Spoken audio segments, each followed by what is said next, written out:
Welcome to McPlum, simple solutions served daily. You begin by placing the ellipse into standard form and identifying the major axis, horizontal when it is larger than B, otherwise vertical.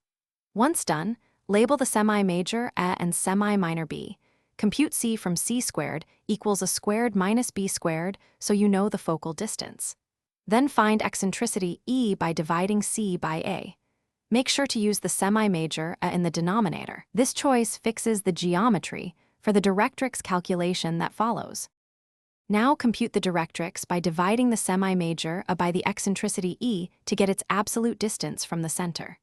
For a horizontal major axis, the vertical lines x equals plus or minus over E are the directrices.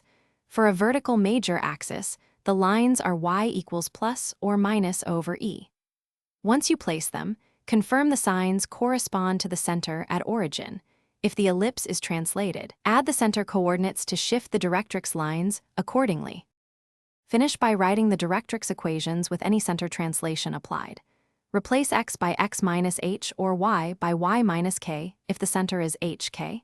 To check your result, pick a point P on the ellipse and verify the ratio of distance to focus over distance to the Directrix equals E. This confirms correctness.